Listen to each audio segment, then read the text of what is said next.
Hi, I'm Nick Shell, and as I'm recording this, it's actually Groundhog Day. It's February 2nd, 2025, so maybe I don't have to keep reliving this video every day.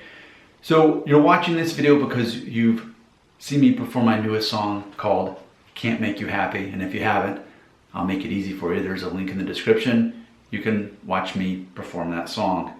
So this song is called Can't Make You Happy, and this is an accidental sequel to a song that I did last summer that I recorded on this channel called People Pleaser. So what I think will be interesting is I'll read the lyrics to this song Can't Make You Happy, and then we'll also look back on the lyrics of People Pleaser, and you can see that ultimately it's a progression.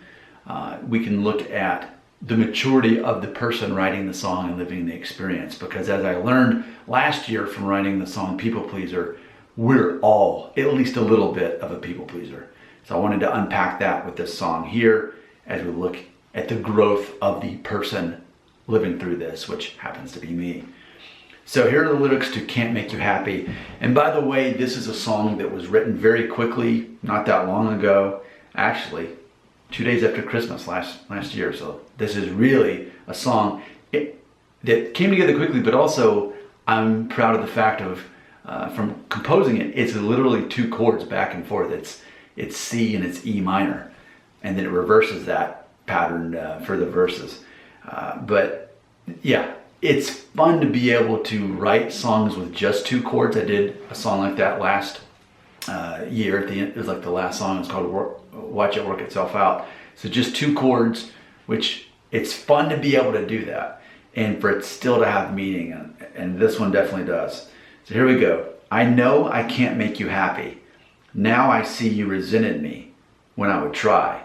I made it harder than it had to be. It took me way too long to get this right. So that moment that you realize that if you're trying so hard to make somebody happy, by default, I can pretty much tell you, you are trying too hard, because it shouldn't be that hard. And like I say, now I see it ultimately causes resentment when you try so hard to make someone happy and it's not working. It's not only doing the opposite, you're not making them happy, but they're resenting you. Now, as far as the first verse, I was trying too hard to please you. I placed you up on a pedestal. I was leaning too far to reach you. Now I've stepped back. And then quite similar is the second verse. I made it easy to look down on me. I placed you up on a pedestal. You didn't need me to the same degree. Now I'm done with that. So there are the entire lyrics to the song. But something I want to point out there in the verses is this concept that when you place anybody up higher than yourself on a pedestal, by default, you're putting yourself in a position where they're looking down on you. Especially if you're trying to make somebody happy and you've already put them up above you. It obviously is going to defeat the purpose, but we're not wired to instinctively understand that. If you want someone to like you, you have to draw them to you. And how do you do that? Well, you have to already be the best version of yourself you know how to be. You attract people to you through your confidence, through your life experience, through your warmth and your empathy, but not by trying to change that person, not by trying to get them to like you.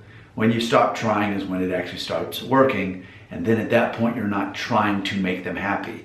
And ultimately, you try to make somebody happy, not only will they resent you, but you can't keep another person happy. They're already going through their own thing.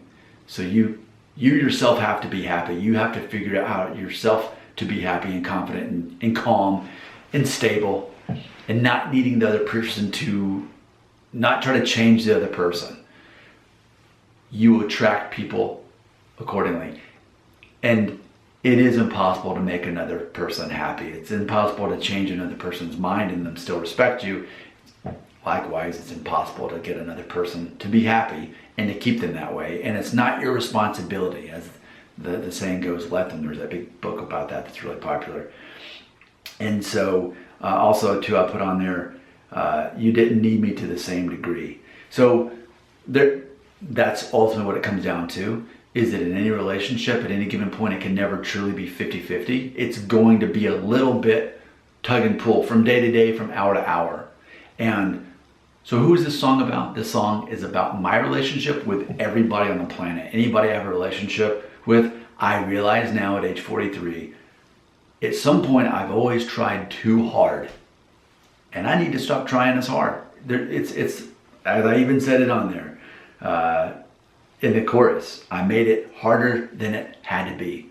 So this is my relationship with all people on the planet. This is me moving forward thinking, let them. I don't need to try that hard. I just have to focus on myself, and the rest will ultimately work itself out, as the other song with 2 chords. Now, let's contrast this with the song that inspired it, or ultimately, the prequel, People Pleaser. So there's 8 months in between me writing these 2 songs. I finished People Pleaser April 5th of last year, 2024. Can't Make You Happy was, like I said, 2 days after Christmas 2024. So 8.5 months between these. Hey, that's about how long it takes a baby to be born. Let's check out People Pleaser. You might not know it from looking at me now, what's really going down here inside of my heart. I don't need to be cool, I don't need to rule the world, but do I need to be needed, and do I want to be wanted? Am I a people pleaser? Always was, to some degree. Is that the reason why I keep showing up? Am I a people pleaser? Am I enough? Could it be a part of me? Maybe that's the way I feel loved.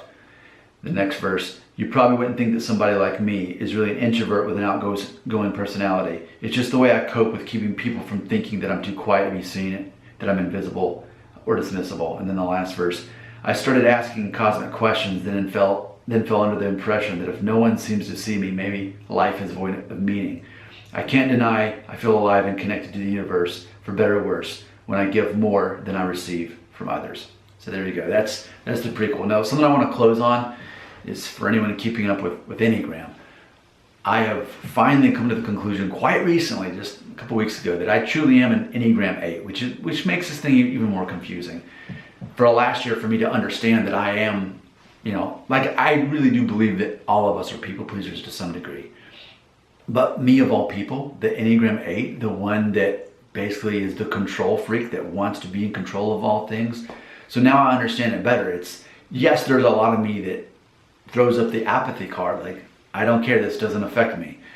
But when it comes to my relationships with people, I can be controlling and not trying to get people to do what I want them to do, but instead, from a slightly more mature perspective, my struggle can still be that I am trying to make people happy.